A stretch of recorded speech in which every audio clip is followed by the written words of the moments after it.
कैसे हैं? ठीक है। इसके पहले वाले वीडियो में हम त्रिकोणमितीय अनुपात जो है कुछ का बता दिए हैं और 90 अंश और जो है 0 अंश का जो है आज जो है डेरिवेशन करेंगे हम।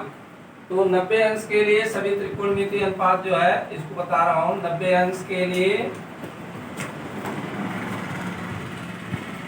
सभी त्रिकोणमितीय अनुपात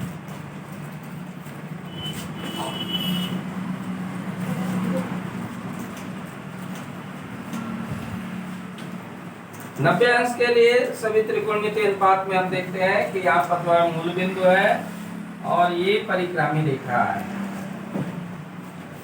ये जो है रेखा जो है ऊपर की तरफ जो है परिक्रमा करते हुए जाती है। तो जैसे ही जो है ये जो है जा रही ऊपर की तरफ, ये देख रहे हैं कि जो है क्या है, ये जो मान है 90 अंश का, ये जो है ये आधार जो है कम होता जाता है और होते होते होते होते जब ये 90 अंश पर पहुंच जाता है तो ये जो वैल्यू प्राप्त होती है, इस स्थान पर जो है आधार जो है 0 हो जाता है।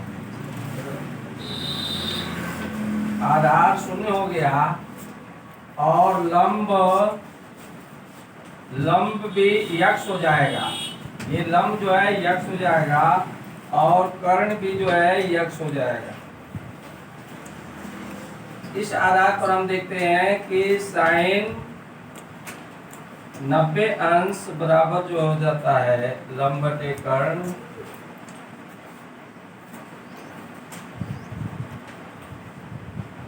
अर्थात यक्ष बटे यक्ष, इसकी वैल्यू 1 होती है। देख लीजिए टेबल में जो है लिखा होगा साइन 90 अंश की वैल्यू 1 होती है। देख लो बच्चों, है ना। इसी तरह जो है cos 90 अंश का मान जो हम लेते हैं, cos 90 अंश बराबर जो है आधार बटे कर्ण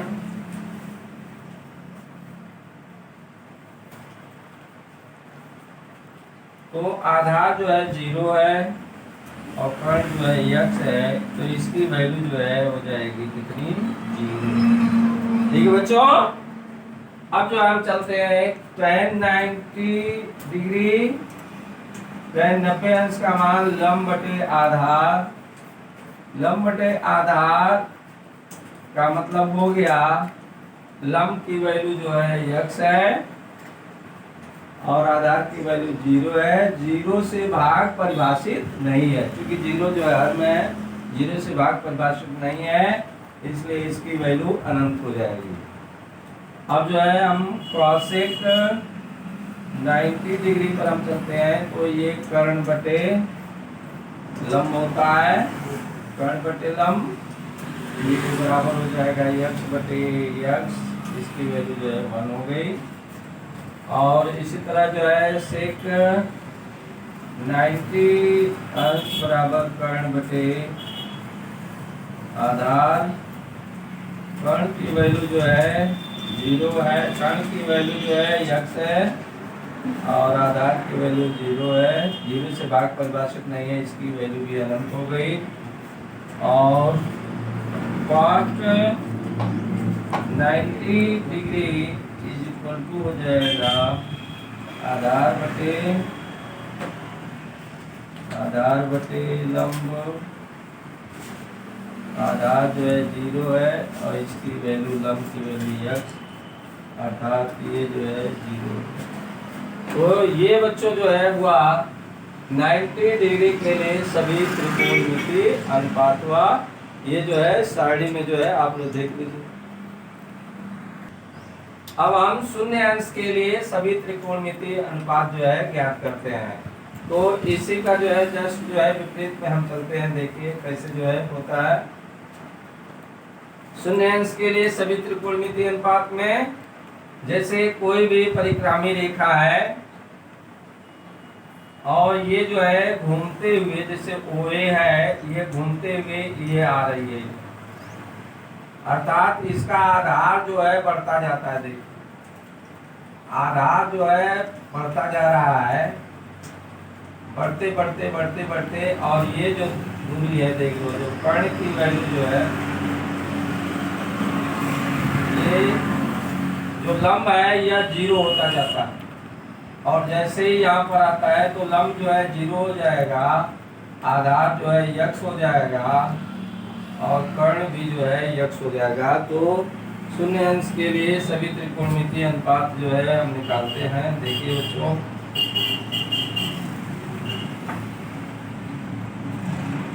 तो साइन 0 अंश बराबर लंब बटे कर्ण, लंब जो है 0 है और कर्ण जो है यक्स है, तो इसकी वैल्यू जो है 0 हो गई। देखो बच्चों, और काश 0 अंश आधार बटे कर्ण, आधार जो है यक्स है और इसकी वैल्यू भी जो है यक्स है, यहाँ पर वैल्यू जो है 1 आ गई। देखो बच्चों, और इसी तरह जो है tan 0 अंश का मान लंब बटे आधार, लंब जो है 0 है, लंब 0 है, आधार यक्स है, तो इसकी वैल्यू जो है 0 हो गई। इसी तरह जो है कौशिक 0 अंश का मान कर्ण बटे लंब, कर्ण बटे लंब अर्थात यक्स बटे 0, तो इसका वैल्यू हो गया अनंत। और इसी तरह जो है हम देख रहे हैं कि सेक जो है 0 अंश का मान कर्ण बटे आधार, तो यक्स बटे यक्स, इसकी वैल्यू हो गई जो है 1। और हम जो है कॉट 0 अंश का मान आधार बटे लंब, आधार जो है यक्स है, यक्स बटे लंब का मान 0 है, तो यहाँ पर हो गया अनंत हो गया। तो इस तरह जो है बच्चों 90 अंश के लिए और शून्य अंश के लिए सभी त्रिकोणमितीय अनुपात जो है आप लोगों को डिराइव कर दिए। और इस तरह जो है शून्य अंश, 30 अंश, 45 अंश, 60 अंश, 90 अंश तक के जो है त्रिकोणमितीय अनुपात से जो है साड़ी जो है आप लोगों को जो है बनवा भी दिए, डेरिवेशन भी हो गया। इसके बाद 120 अंश, 135 अंश और जो है 135 अंश, 150 अंश और जो है 180 अंश में हम देखते हैं साइन और कासेक के लिए जो है मान जो है धनात्मक होते हैं। और इसमें जो है साइन 60 अंश वाला मान जो है 120 अंश में जाएगा, साइन 45 अंश वाला मान 135 में जाएगा, और साइन 30 अंश वाला मान 150 में जाएगा, और साइन 0 अंश वाला मान जो है 180 अंश में जाएगा। और साइन और कासेक के मान के लिए जो है वो धनात्मक रहेगा और सबके लिए ऋणात्मक रहेगा। इस प्रकार 0 अंश से लेकर के 180 अंश तक के सभी त्रिकोणमितीय अनुपात आपको जो है बता दिए। जय हिंद, जय भारत।